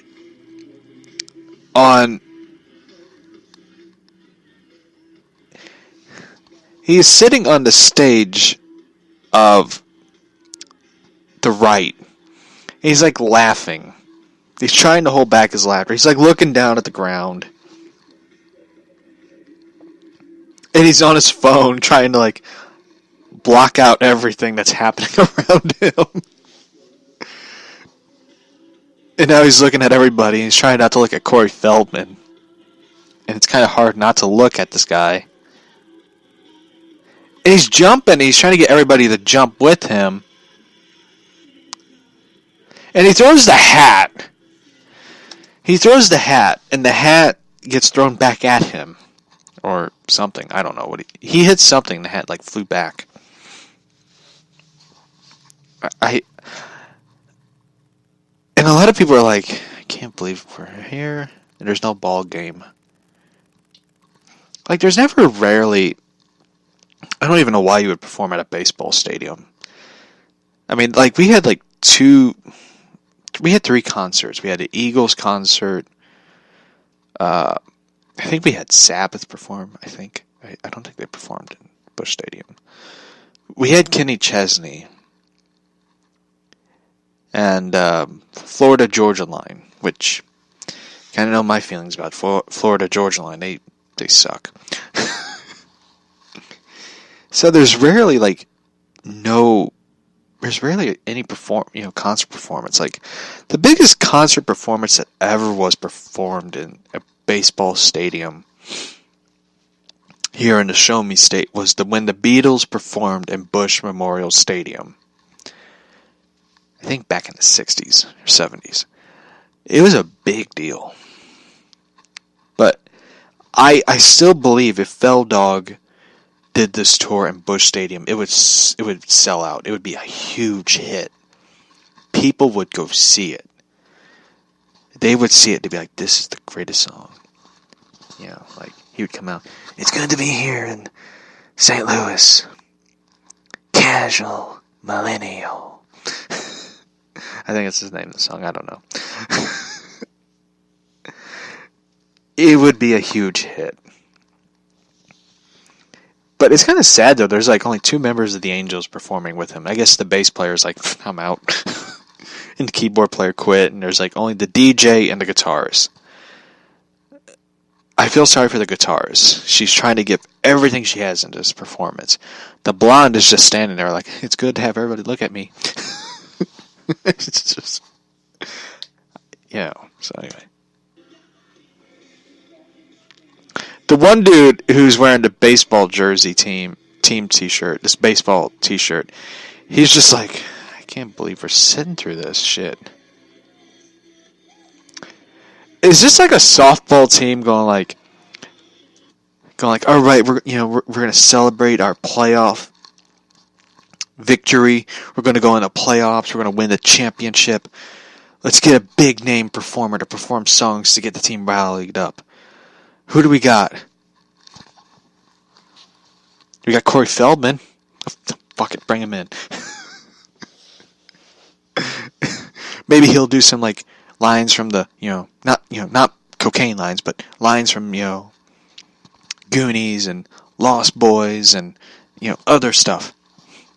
Not lines of cocaine. We don't have that. We can't afford that.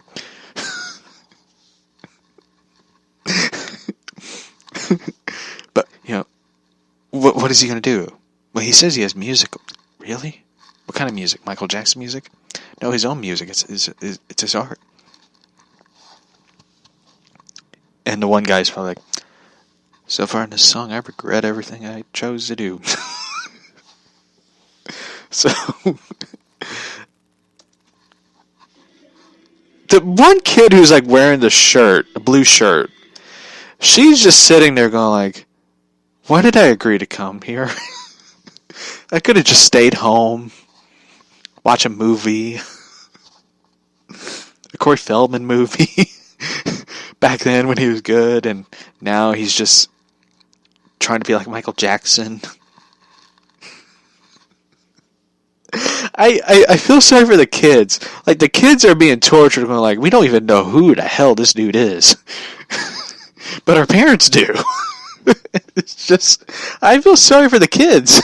And the security guard, the guy who's laughing, because he's just like, I got stuck with the shitty end of this job. He wanted a security guard thinking everybody's going to, charge the stage to see him. Oh, God, he's going to dance. He's doing his Michael Jackson dance routine. And the security guard is just looking like... I think he's more enjoying the guitarist.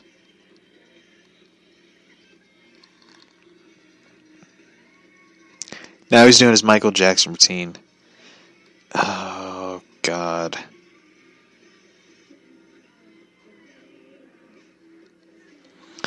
I feel sorry for the kids.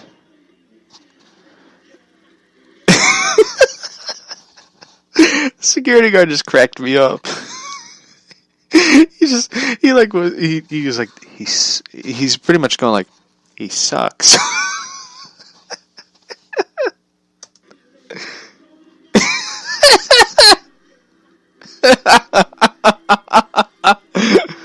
Oh my God. He's tangled up in the wires now.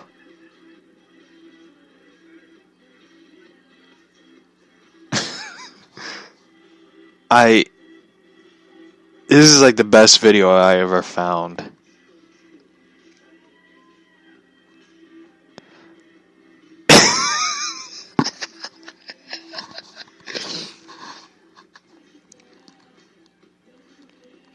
I have no regrets watching this video.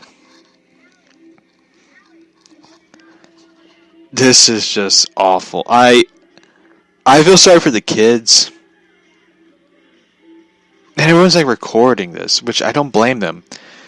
Seeing this, like, he looks like Michael Jackson. Like, he He's going with the Michael Jackson look. The glitter black pants, the jacket, the white t-shirt, the ponytail hair, the hat. The only thing that's missing is the glove.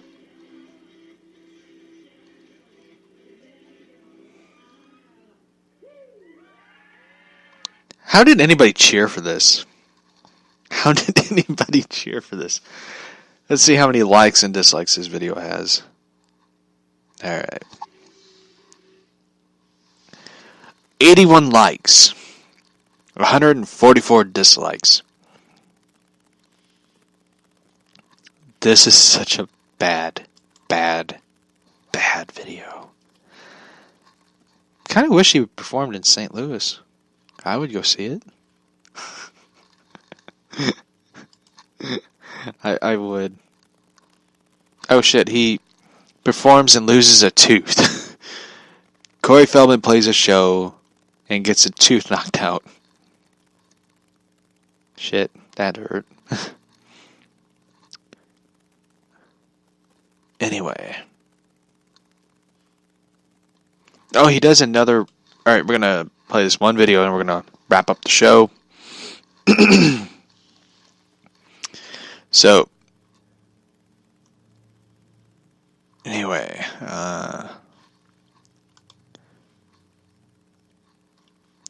Corey Feldman returns to do a song on the Today Show after his huge performance. And the one guitarist, the one blonde guitarist, it looks like she's... I wouldn't want to make accusations, but she looks like she did drugs. I'm just saying.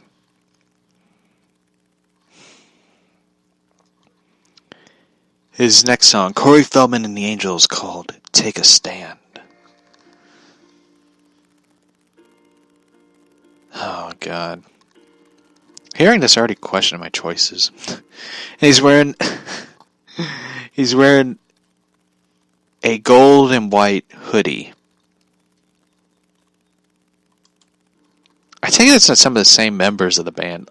Oh, he's got a drummer.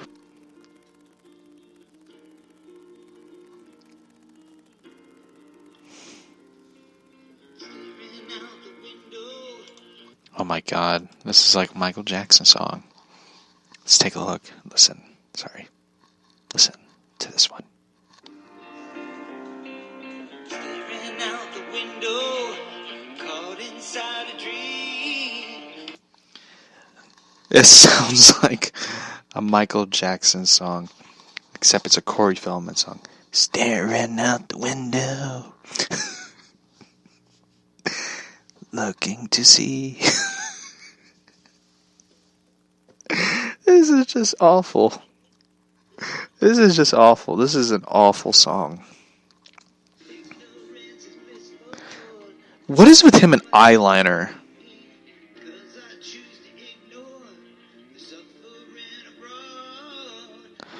Oh God, this is like some political...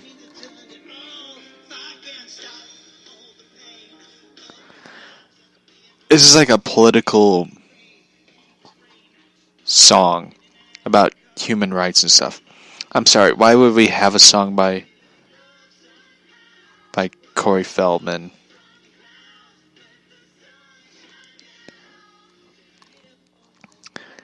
I love how in this video I notice one thing is there are people at the windows where they usually walk past the windows and the artist performs. There's people at the windows. They're like, wait, Corey Feldman's coming back? Did you see that viral video?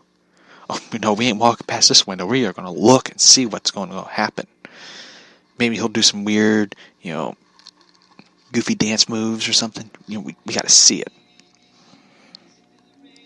So, anyway, after the song's over, after I point out some obvious things in the video, we will be wrapping up the show. There won't be a weekend show. Usually the weekend's off. We will go back to doing some crazy comic book stories. One thing I noticed recently in some comic book stuff is, of course, they're doing this big event for DC, the Year of the Villain, which I cannot wait to see. And I honestly can't wait to see what happens to it. I think it's going to be interesting to see what happens. I haven't seen the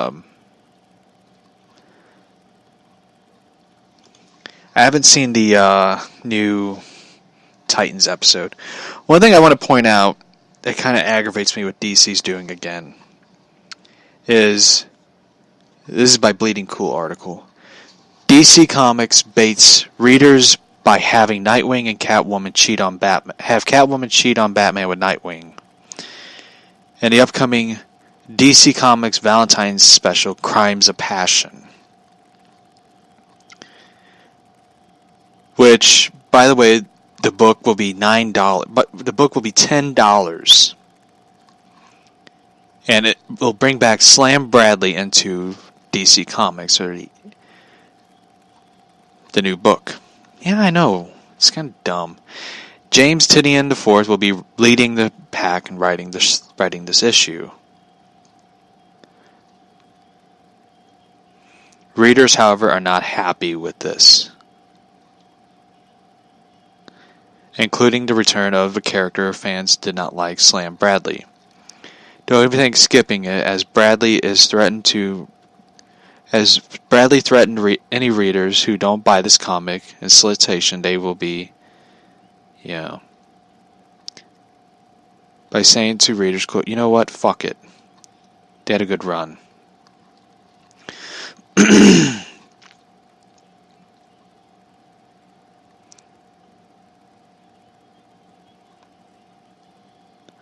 Alright, what happened is, fans who are not happy, and don't even think about skipping, as Bradley threatened any readers who don't buy the comic in solicitation, which, can be viewed below as,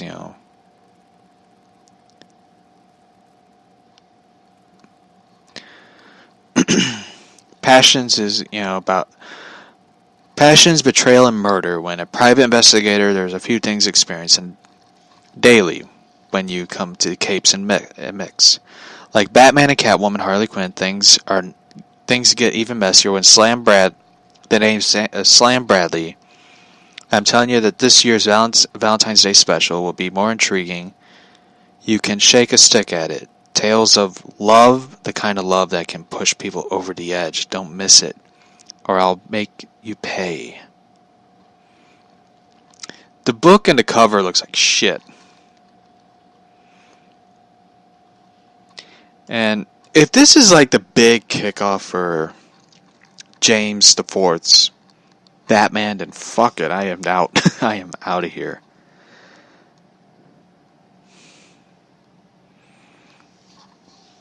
So in the cover, it has Batman shocked with Catwoman and Nightwing holding each other in arms.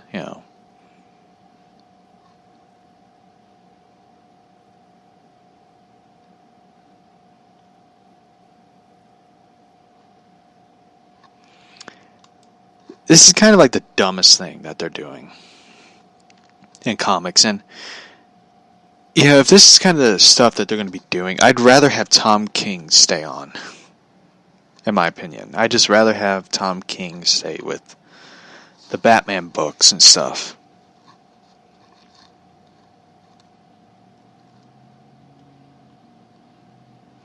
DC Comics announced they will not be reprinting Superman 17, despite the secret identity revealing a sellout.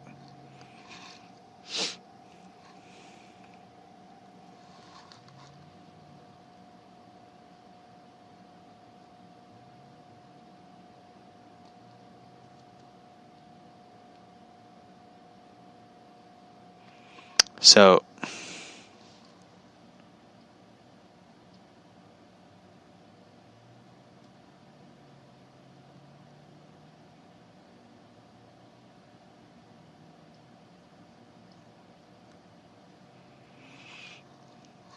So, to be fair, after Brian Michael Bendis has joined with DC and his own creator-owned Jinx World, a series, took over the Superman Action Comics, and wrote Batman Giant books, which weren't bad, by the way. Um, doo, doo, doo, doo, doo.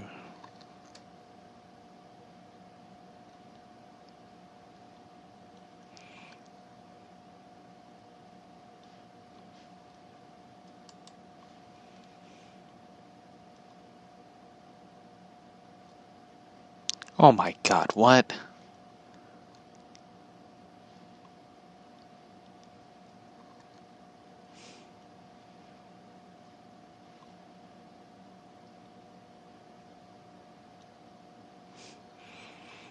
Hold on, surprisingly revealed that Lois Lane. Sure.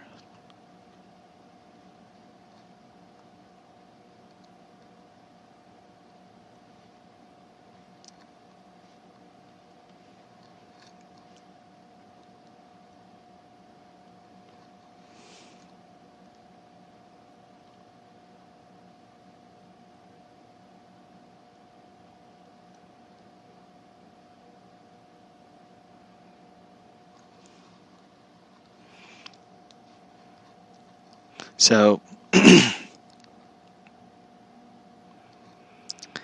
so anyway, sorry, I'm reading something real quick. They are now going to reprint this Superman 17 after huge sellout, which is kind of wrong for fans. Well, essentially, he revealed that he and Lois Lane, he was Lois's true husband, and Jonathan Kent is his son, and that Clark Kent is just a beard. It's basically meaning Clark Kent is his, secret identity. But recent promotion suggests that full-blown identity reveal. Not long after Greg Pak did the same with the writing Action Comics.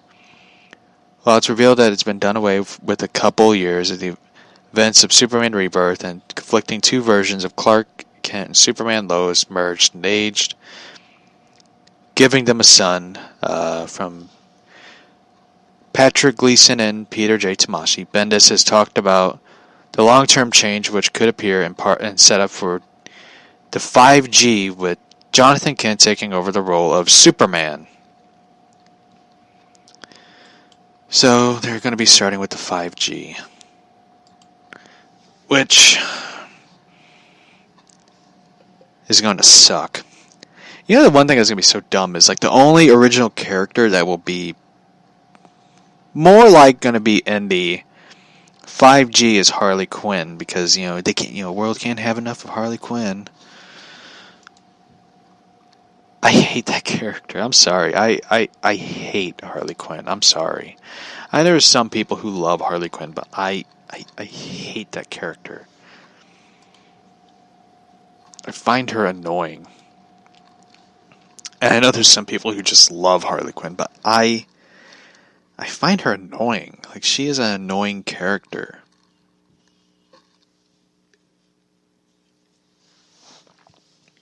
It's just my opinion.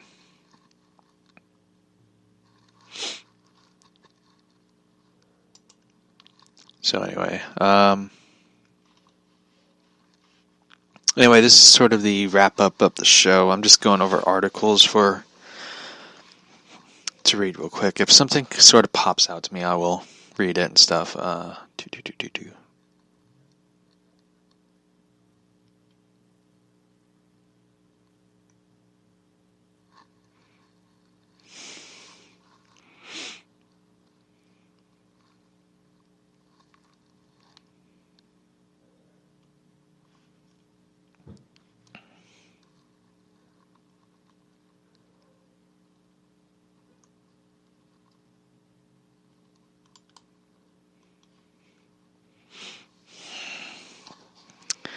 One thing that aggravates me with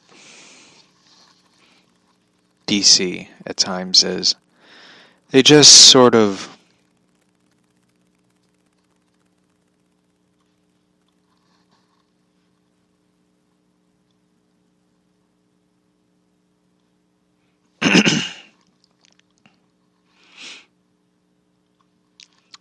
The one thing that they're basically doing with Superman is they're going to be doing away with Clark Kent's identity. They're doing away with basically Clark Kent, and that it'll just be Superman.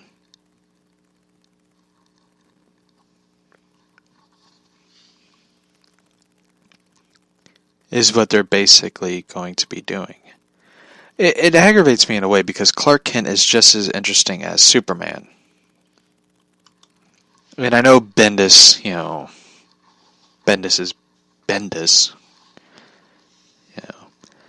But I will do a Monday episode talking about 5G, DC's 5G thing, and I honestly think it's going to fail. It's going to fail. It's going to be a disaster. Yeah, we're all going to watch it all burn. So, anyway, this is the true wrap up of the podcast. I'm Josh. This is the podcast episode, and I will see you all Monday. There is no episodes Saturday or Sunday. Just, Monday through Friday. And I enjoyed doing the show and stuff. So anyway, I will see you all Monday. Monday. So, see ya. Bye.